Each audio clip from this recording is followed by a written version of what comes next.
Today we are going to see Biot-Savart law. Biot-Savart law is the law used to calculate magnetic field intensity produced due to certain current source. So here we are going to see Biot-Savart law. Suppose we are given a current flowing in this wire in this direction, the amount of current is I. Then using this Biot-Savart law we can calculate its certain point P due to this current. So what is Biot-Savart law? Suppose we take this small current element part that is represented by IDL. Now suppose it is placed at point 1. So due to this current element IDL, the differential amount of magnetic field produced at point P is directly proportional to the product of current and length of line element, inversely proportional to the square of the distance between point 1 and 2 and the sine of angle between line element and this line. So you can write mathematically Biot-Savart law, that is dH is directly proportional to the IDL sin theta upon r square. When you put the value of constant, then you can write it as a 1 upon 4 pi. So dH is equal to IDL sin theta upon 4 pi r square. So dH is the differential amount of magnetic field produced at point P, at point 2 due to the current element placed at point 1. So remember, this is the differential amount of magnetic field intensity due to IDL, not due to whole wire. So this is the dH value, that is equal to ampere per meter, and the direction of magnetic field is inside the point P. So if you want to represent this, you will presently that is cross sign you will write here. So we can write this vector wise dH vector, that is equal to IDL cross AR upon 4 pi r square, where AR is the unit vector drawn from point 1 to point 2 and it is nothing but R12 vector upon R12, where R12 is R, that is the magnitude of R12 vector. So this is the magnetic field intensity at point 2 at point P due to current element IDL. Now if we want to calculate magnetic field intensity due to whole wire, then we have to integrate suitably.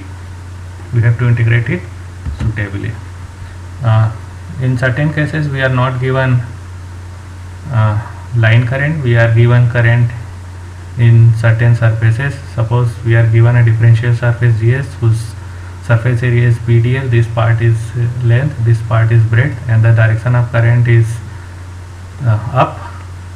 Then here we define sheet current density, that is the current crossing this breadth.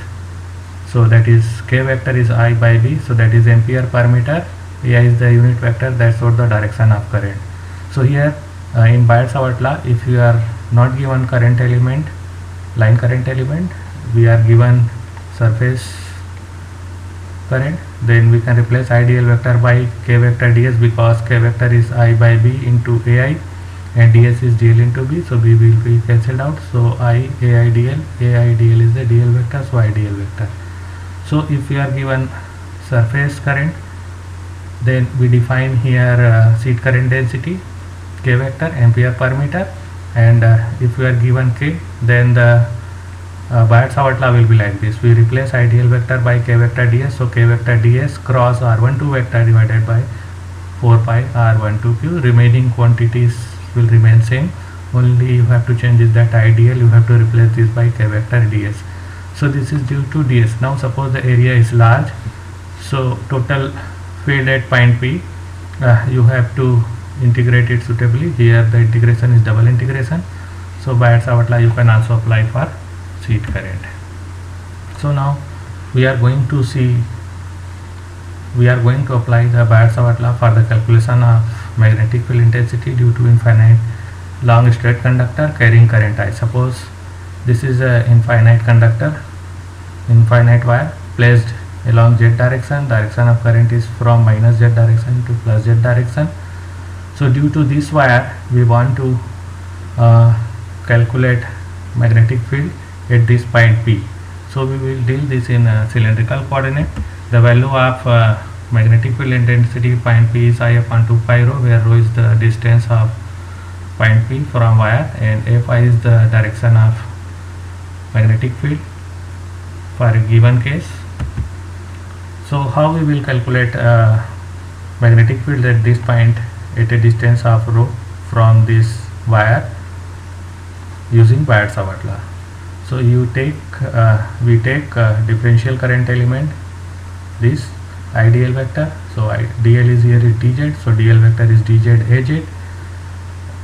Here this is the r12 vector, this is from origin, this is the r12 vector, r1 vector that will be equal to z az, and r1 vector is the z az. Then r2 vector, this is the r2 vector, this is the position vector of point P from this point. So this is the r2 vector, so this is the distance is rho, the direction is, when we take in cylindrical coordinate, this is 0.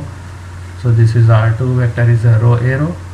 So r12 vector is from point 1 to point 2. So r12 vector is r2 vector minus r1 vector, so that is equal to rho arrow minus z az. So this is the Biot-Savart law. So differential amount of magnetic field at point 2 due to this ideal vector will be given by this dh vector is ideal cross r12 vector upon 4 pi r12 cube. We place all the values here in this formula, and here we take then cross product. After taking cross product, we will get this because az cross a rho is a phi and az cross az is 0. So we will have this value because this current extends from minus infinite to infinite. Then if we want to calculate total magnetic field at point P due to whole wire, then we will integrate it from minus infinite to plus infinite. This is the even function, so we can write here limit 0 to infinite. We can take here the value 2. Now we put here z is equal to rho tan theta and dz is equal to rho sec square theta d theta here, and put all the values here. The integration converted into like this, I by 2 pi rho sin theta, and sin theta is cos theta. When you put the limit, you will get simple expression h vector is equal to I by 2 pi rho. So that is inversely proportional to the distance and directly proportional to the current, and phi is the direction of magnetic field. If the direction of current is z direction, then the of phi direction will be the direction of magnetic field intensity.